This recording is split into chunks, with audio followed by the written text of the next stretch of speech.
Everyone, कैसे हैं आप सब। तो आज की इस वीडियो में मैं आप सभी बच्चों को FYUP सेमेस्टर 2 आप सभी बच्चों का माइनर 2A जिन भी बच्चों का वोकेशनल पेपर है, तो माइनर 2A आपका जो भी सब्जेक्ट होगा जितना हमसे बन पाया, चाहे वो आपका हिस्ट्री हो, पॉलिटिकल साइंस हो, मैथ्स हो, फिजिक्स हो, केमिस्ट्री हो, मोस्टली हमने सब्जेक्ट को यहाँ पर कवर किया है। माइनर 2A का एक ही वीडियो में मैं आप सभी बच्चों इंपॉर्टेंट क्वेश्चन बता दे रहा हूँ। आप सभी बच्चे इन क्वेश्चन को नोट डाउन कर लीजिए।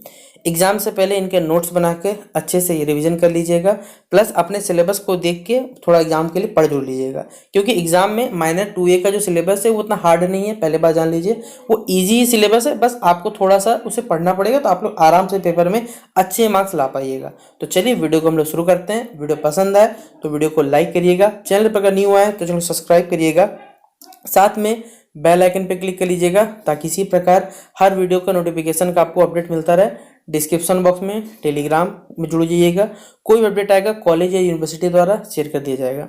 और कुछ पूछना रहे, फेसबुक इंस्टाग्राम है, वहाँ पूछ लीजिएगा आप लोग। देखिए, पहला हम लोग लेके आए हैं माइनर 2A केमिस्ट्री।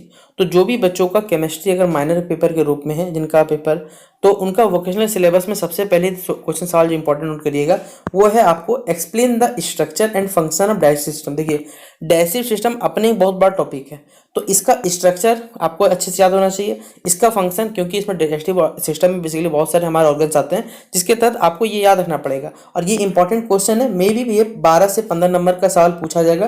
तो 15 मार्क्स का सवाल अगर पेपर में आता है तो आपको कम से कम 3 से 3.5 पेज या 4 पेज अमूमन लिखना पड़ेगा। ठीक है, अगला यहाँ पर देखिए, अगला बोला गया differentiate between nutrition and mall nutrition. देखिए, न्यूट्रिशन मतलब होता है पोषण और माल न्यूट्रिशन मतलब होता है कुपोषण, यानी जब हमारे बॉडी में न्यूट्रिएंट्स की कमी हो जाती है उसे माल न्यूट्रिशन कहा जाता है।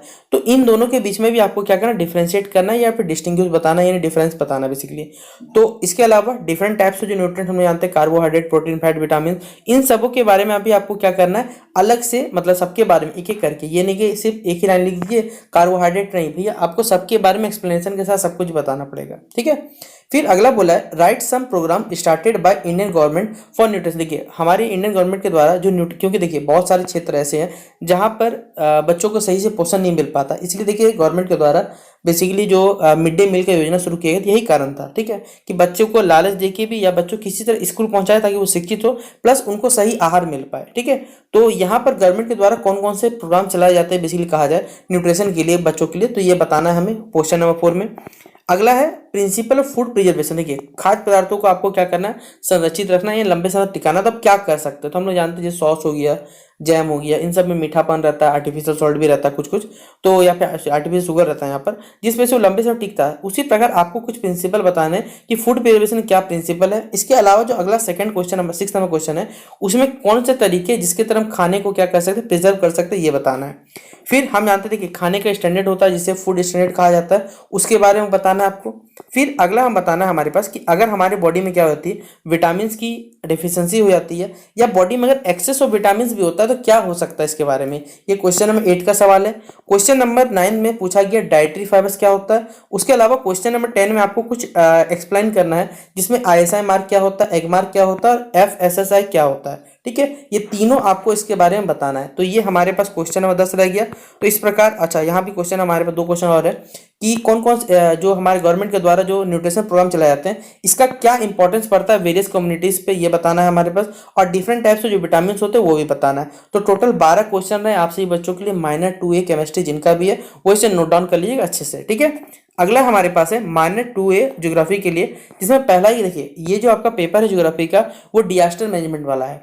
अगर आप आपदा प्रबंधन पढ़े हुए हैं, volcanic eruption, earthquake, tsunami, landslide, ये सब चीज डिजास्टर मैनेजमेंट में आता है। तो डिजास्टर मैनेजमेंट से जुड़ा हुआ आपको कि डिजास्टर में कोई घटना घटित हो जाती है, प्राकृतिक आपदा आ जाती है, तो आप किस प्रकार उससे बच सकते हैं, सुनामी आए तो क्या करना चाहिए, अर्थक्वेक आए तो क्या करना चाहिए, इन सब चीजों के बारे में पढ़ लीजिएगा। ठीक है, क्योंकि आपका पेपर पूरा पूरे डिजास्टर मैनेजमेंट पर है। तो डिजास्टर मैनेजमेंट आपको यूट्यूब पे बहुत सारा कंटेंट मिल जाएगा, बस आप समझ लीजिएगा ना, तो आप पेपर में अच्छे से अच्छे लिख पाइएगा।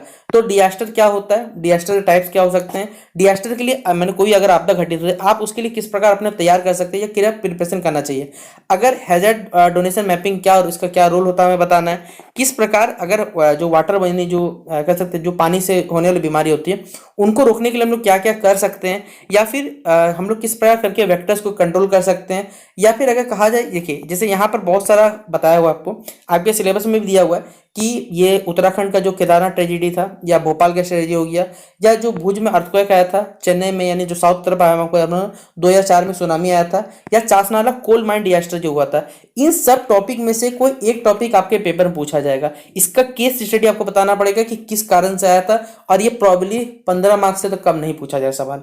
तो बहुत अच्छा क्वेश्चन है, और मे पॉसिबल देखिए क्या, या तो उत्तराखंड आ सकता है या भोपाल गैस ट्रेजेडी, जो मुझे लगता है। तो ये दो पढ़ के जाइएगा, बाकी अगर समय मिले तो सब पढ़ के जाइएगा। ये चासना नहीं लगता मुझे इंपॉर्टेंट है, आपको जो लगता है, ठीक है। फिर अगला है क्या बोलते हैं, अर्थक्वेक के कारण क्या होते हैं, इसके क्या क्या प्रभाव होते हैं ये बताना, अर्थक्वेक कैसे आता है ये भी बताना है। सेम इसी तरह सुनामी के बारे में भी है, सुनामी के कॉजेज बताने और इसका इम्पैक्ट क्या होता है ये बताना है। फिर क्वेश्चन नंबर 10 है मैन मेड डिजास्टर, यानी आदमी, देखिए हम लोग जानते हैं कि कुछ जो डिजास्टर आते हैं वो मनुष्य के कारण आते हैं, जैसे कोविड भी कहा जाए, वो मनुष्य के द्वारा ही क्रिएट किया हुआ कुछ तो था, ये तो नहीं कि नहीं कि कुछ अपने आप आ गया था, नहीं, वो मैनमेड डिजास्टर एक प्रकार से था। इसी प्रकार आपको मैनमेड डिजास्टर के बारे में बताना है, और ये आपका ज्योग्राफी का पूरा कंप्लीट होता है। अगला है हमारे पास है माइनर 2A जूलॉजी, जिसमें आपको पत्थरों के बारे में पढ़ना है, जेम स्टोन के बारे में पढ़ना है। तो जेम्स क्या होते हैं, इसके बेसिक प्रॉपर्टीज आपको बताने हैं। जेम स्टोन का फॉर्मेशन किस प्रकार होता है, जेम स्टोन में जो कलर होता है बेसिकली उसके पीछे क्या कारण है, सिंथेटिक और जो नेचुरल जेम, यहाँ पर जेम मार्क लिखा गया, जेम स्टोन होगा, नेचुरल जेम स्टोन बीच में क्या अंतर होता है, कौन कौन से मेथड्स बताने आपको स्पेसिफिक ग्रेविटी डिटर्मिनेशन का। फिर जो रेफ्रेक्टोमीटर्स हो गया, डाइक्रोस्कोप हो गया, पॉलीस्कोप हो गया, इनका आपको यूज बताना है। टेक्टोनिक इम्प्लीकेशन ऑफ जेमस्टोन बताना है, और केमिकल और मिनरलोजिकल कॉम्पोजिशन बताना है जेमस्टोन का। तो टोटल 8 जो क्वेश्चन है यहाँ पर आपको जेमस्टोन संबंधित हमने आपको यहाँ पर बता दिए, आप इसे नोट डाउन करिएगा। अगला जो भी बच्चों का माइनर 2A हिस्ट्री है, तो आपके सिलेबस में पढ़ना है म्यूजियम्स के बारे में, ठीक है। तो डिफाइन म्यूजियम पहला सवाल आपसे पूछा सकता है। फिर how should museum should be prevent from, हम म्यूजियम को बेसिकली किस प्रकार डिस्ट्रक्शन से और डिजास्टर मैनेजमेंट से यानी हम बचा सकते हैं ये बताना है। आप एक म्यूजियम में किस प्रकार एक बैरियर फ्री, मतलब देखिए म्यूजियम में क्या रहता है, कोई भी चीज छूना मना रहता है, या फिर जो पुरानी चीज रहता है उनको टच करना तक मना रहता है, फोटो खींचना तक मना रहता है। क्यों, ताकि एक मतलब बच्चे भी क्या करते हैं, बच्चे या बोला जाए कुछ लोग क्या करते हैं, गलत काम करते हैं, वहां पर कोई से उठा के लेके चला जाता, नहीं, उनको हमको इस प्रकार बनाना है कि लोगों आराम से लोग देखें, वहीं रहने सब कुछ, इस प्रकार हमें माहौल बनाना है। तो आप किस प्रकार बैरियर फ्री इन्वायरमेंट क्रिएट कर सकते हैं म्यूजियम में ये बताना है। इंपॉर्टेंस क्या है म्यूजियम का हमारे लाइफ में ये बताना है। म्यूजियम को क्लासीफाई करना है on the basis of nature of collection के आधार पे, गवर्निंग बॉडी के आधार पे, या फिर स्कोप के आधार पे। और क्वेश्चन नंबर 6 में देखिए यहाँ पर आपको 5 डेफिनेशन हमने आपको बोला कि एक्सप्लेन करिएगा। नेशनल म्यूजियम क्या होता है, साइट म्यूजियम क्या होता है, एंथ्रोपोलॉजिकल म्यूजियम क्या होता है, नेचर ब्यूटी म्यूजियम क्या होता है, या चिल्ड्रन म्यूजियम क्या होता है ये भी बताना है। क्वेश्चन नंबर 8 जो है वो आपको हिस्ट्री ऑफ म्यूजियोलॉजी बताना है, म्यूजियोलॉजी का हिस्ट्री बताना है। हमारे इंडियन में जो म्यूजियम का हिस्ट्री है उसको भी लेकर आपको बताना पड़ेगा। तो ये क्वेश्चन नंबर हमारा 8 है। तो इस प्रकार आप सभी बच्चों का, जिन भी बच्चों का माइनर 2A हिस्ट्री है वो इंपॉर्टेंट क्वेश्चन नोट डाउन करिएगा। अब ध्यान से सुनिए, जिन भी बच्चों का माइनर 2A मैथमेटिक्स है, आपको कुछ नहीं करना है, आप सीधा जाइए मेरे चैनल पे, प्लेलिस्ट बना हुआ है mathematical computation thinking and analysis का। उस प्लेलिस्ट में आपको आपका सिलेबस देखिए, सिलेबस डिट्टो मैथमेटिकल कंपटीशन, शायद अगर मैं सही हूँ तो 22-26 का जो सेमेस्टर 3rd था उसका सिलेबस सेम है, जिसमें आप सभी बच्चों को स्क्यूनेस, कोरिलेशन, मतलब इसलिए मीन मीडियन मॉडल टॉपिक है, बहुत सारा टॉपिक है, वो लगभग हमने वहां पढ़ाया हुआ है। तो वहां से अगर आप देख के जाते हैं तो आपका माइनर 2A का पूरा पेपर कंप्लीट हो जाएगा। इसलिए हमने यहाँ पर लिख दिया है कि आपको कहाँ मिल जाएगा, उस प्लेलिस्ट में मिलेगा जहां पर आपको ऑलमोस्ट सारा का सारा कंटेंट पढ़ाया हुआ है। तो ये था माइनर 2A बच्चों जो भी था, ठीक है। अब आते हैं जो भी बच्चों का माइनर 2A क्या फिलोसॉफी है। तो पहला तो concept of yoga, history and development of yoga philosophy बताना अगला क्वेश्चन। फिर क्या इंपॉर्टेंस है हमारे पास, अगर हम लोग यहाँ पर यहाँ लिखा है मत करिएगा, योगा होगा हमारे पास कि अगर हम लोग बेसिकली योग प्रैक्टिस करते हैं तो हमारे पास क्या इसका लाभ होने वाला 5 प्रैक्टिस बताना है। ये आपको कुछ टर्म्स है जो आपको एक्सप्लेनेशन करने हैं। फिर अगला बताना है एक्सप्लेन द मीनिंग ऑफ सूत्र ऑन अष्टांग योगा, अष्टांग योगा में सूत्र का क्या मीनिंग है बताना है। इंपॉर्टेंस है अगर हमारे डेली जीवन में बताना है कि नियम्स का क्या महत्व है ये हमें बताना है। फिर हाउ कैन यामाहा एंड नियम हमारे लिए किस प्रकार फाउंडेशन एंड प्रिपरेशन करते हैं हमारे हायर योगा स्टेप्स के लिए बताना है। और डिफरेंस बताना है आसन और एक्सरसाइज में क्या अंतर होता है ये भी स्पष्ट करना है क्वेश्चन नंबर 8 में। अगला क्वेश्चन नंबर 9 में कि आसन एक प्रकार का स्पिरिचुअल प्रैक्टिस है, किस प्रकार हमें ये बताना है। तो ये क्वेश्चन नंबर 9 है।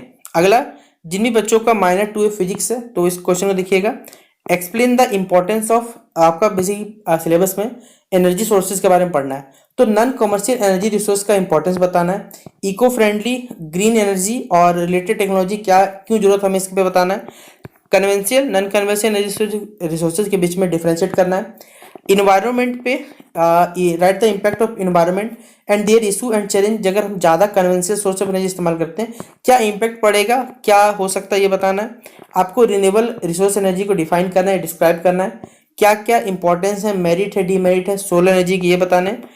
क्या जरूरत पड़ा हमें, sorry what are the needs and characteristics of photovoltaic cell का क्या जरूरत है और क्या कैरेक्टरिस्टिक्स बताना है। जियोथर्मल एनर्जी और हाइड्रो एनर्जी आपको एक्सप्लेन करना है।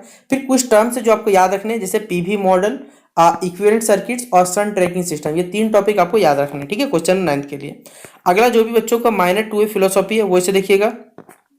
Nature and significance of counselling skills and working alliance, counselling and goals of counselling हो गया। कोग्निटिव बिहेवियर अप्रोच क्या होता है, स्पेसिफिक काउंसलिंग स्किल्स क्या होता है, IPR model of counselling training क्या होता है। देखिए इस बार साइकोलॉजी का, देखिए मैं पहले बताता हूँ भाई, मैं कोई साइकोलॉजी टीचर नहीं हूँ, इसलिए मुझे उतना तो समझ नहीं है, तो इसलिए मैंने यहाँ पर जो मुझे लगते थे इसलिए मैंने 5 ही क्वेश्चन यहाँ पर साइकोलॉजी सिलेक्ट किए, क्योंकि उतना ज़्यादा डिटेल मुझे नहीं आता साइकोलॉजी, इसलिए जो भी लगता था वो मैंने आपको बता दिया। अगला हमारे पास है माइनर 2A जूलॉजी का। तो पहला तो हिस्ट्री ऑफ बी कीपिंग पढ़ना है, जो हनी बी को बेसिकली डिजीज होते हैं उनके बारे में डिस्क्राइब करना है, क्या क्या मैनेजमेंट और ट्रीटमेंट्स हो सकते हैं हमारे पास हनी बी के डिजीज क्या बताना है, हनी बी का जो सॉरी एक्सट्रैक्शन करते हैं हम लोग वो टेक्निक बताना है, हनी मिशन प्रोग्राम जो ऑफ KBIC आपको बताना है। क्वेश्चन नंबर 6 बताना है आपको मेजर टाइप्स जो इकोनॉमिक इंपॉर्टेंट हनी बीज होते हैं वो बताना है, expenditure, net income, additional benefits क्या क्या होता है हनी बी रखने का, ये आपको बताना है क्वेश्चन नंबर 7 में। क्वेश्चन बोल रहा अगला, माइनर 2A सोशियोलॉजी यानी समाजशास्त्र जिनका है वो सुनिएगा। सोशल एंड कल्चरल डायमेंशन क्या होता है इलनेस और मेडिसिन का, हेल्थ पॉलिसी इंडिया का क्या है, मेडिकल प्रैक्टिसेस भारत में किस प्रकार होते हैं, origins and development of medicine का बताना है, जो हेल्थ एजुकेटर्स या काउंसलर होते हैं उनका क्या रोल होता है हमारे डेली लाइफ में बताना है। देखिए ये जो टॉपिक आपको सोशियोलॉजी, इसमें आपको हेल्थ से जुड़ा पढ़ना है, तो हेल्थ वाला टॉपिक आप इंटरनेट पे देखिए कोई PDF पढ़ लीजिएगा ना तो आपको समझ में आ जाएगा अच्छे से। अगला माइनर 2A हिंदी है, तो प्रयोजन मूलक हिंदी की परिभाषित करें, उसके उद्देश्य पर चर्चा करें, प्रयोजन मूलक हिंदी और साहित्यिक हिंदी में अंतर स्पष्ट करें, रोजगार के क्षेत्र में प्रयोजन मूलक जो हिंदी होता है उसकी संभावना बताएं, कार्यालय हिंदी कैसे कहते हैं इसकी उपयुक्तता बताएं, हिंदी की प्रयोजनीयता की अनुवाद की भूमिका बताएं, राष्ट्रभाषा राजभाषा, ये पेपर में आएगा सवाल पक्का लिख लीजिए, वैश्विक भाषा के रूप में हिंदी के संबंध और दिशाओं पर चर्चा करें, और प्रयोजन मूलक हिंदी की चुनौती, ये भी इंपॉर्टेंट क्वेश्चन मार्क कर लीजिएगा। अगला माइनर 2A जिनका इकोनॉमिक्स है, तो explain the advantage of financial literacy, SEBI है उसके क्या रूल होते हैं, साइलेंट फीचर्स क्या होते हैं इंडियन फाइनेंशियल मार्केट का, हम किस प्रकार इंप्रूव कर सकते हैं इंडियन फाइनेंशियल मार्केट को, और सेंट्रल जो बैंक होता है उसका क्या फंक्शन होता है ये बताना है। फिर सेंट्रल बैंक का क्रेडिट कंट्रोल में किस प्रकार रोल होता है, कमर्शियल बैंक का फंक्शन बताना है, बैंकिंग सेक्टर के जो रिफॉर्म्स होते सुधार होते हैं उनके बारे में चर्चा करना है, फाइनेंशियल लिटरेसी का क्या स्कोप है ये बताना है। अगला माइनर 2A बॉटनी का, बायोडाइवर्सिटी क्या है, टाइप्स बताना है, फॉरेस्ट इसके इंपॉर्टेंस इसके मैनेजमेंट के बारे में चर्चा करना है, रिन्यूएबल नॉन रिन्यूएबल रिसोर्सेज पर चर्चा करना है, आपको national and international efforts in recruitment बताना है, लैंड सॉइल डिग्रेडेशन के बारे में बताना है, नेचुरल रिसोर्सेज और उसके टाइप्स बताने हैं, और वाटर जो एस्चुरीज होते हैं और वेटलैंड्स होते हैं उसको आपको डिफाइन करना है, और लास्ट है हमारा पॉलिटिकल साइंस, ठीक है ये लास्ट है। अब जितना हमने, अब बोलिएगा कोई बच्चा बोलेगा भाई कॉमर्स का आप बता दीजिए, सर कॉमर्स नहीं आता तो कहाँ से बताते हैं, ना ही हमें बोला जाएगा कि कोई लैंग्वेज पेपर बता दीजिए तो बंगाली नहीं आता। इंग्लिश में देखिए 2 पार्ट में बता हुआ है, पहले बता दे रहा हूँ, इंग्लिश में एक पेपर नहीं, इंग्लिश में ऑरल ऑप्शन है, तो भाई दोनों ही पेपर में उतना ज़्यादा हमें नॉलेज नहीं, इसलिए हमने माइनर 2 इंग्लिश को छोड़ दिया है। तो आप सही बच्चे इंटरनेट से क्या करिए, जो भी आपको दोनों में से कोई रखना है उसके हिसाब से टॉपिक पढ़ लीजिएगा, ठीक है। तो फिलहाल पॉलिटिकल साइंस के जान लीजिए कि मैनेजमेंट ऑफ इलेक्शन किस प्रकार क्रूशियल होता है बताना है, मॉडल कोड ऑफ कंडक्ट क्या होता है, इलेक्शन नॉमिनेशन का प्रोसेस बताइए, इलेक्शन एफिडेविट क्या होता है, ट्रेडिशनल मेथड क्या होता है इलेक्ट्रल कैंपेन का, नया टेक्निक अभी क्या चल रहा है वो बताना है, इलेक्ट्रल कैंपेन में क्या क्या एथिक्स मानने पड़ते हैं ये बताना है, प्रिंट मीडिया या इलेक्ट्रॉनिक मीडिया का क्या काम चलता है इलेक्शन में, ह्यूमन रिसोर्स मैनेजमेंट किस प्रकार काम करता है, और ट्रेडिशनल और नए तरीके क्या फंड जनरेट करने के, और जो अनकाउंटेड एक्सपेंडिचर होता है इलेक्शन में उसको किस प्रकार सुलझाया जाए, क्या बहुत बड़ा इशू है इसके बारे में चर्चा करना है आपको। तो इस प्रकार आपसे ही बच्चों का पूरी माइनर 2A कंप्लीट होता है। अब आपसे ही बच्चे आराम से पढ़िए और आराम से एग्जाम दीजिए। बाकी अगर वीडियो पसंद आया होगा, लगा हो कि हमने आपके लिए मेहनत की है, तो वीडियो को शेयर कर दीजिएगा। मिलते नेक्स्ट वीडियो पे, तब तक के लिए जय हिंद जय भारत।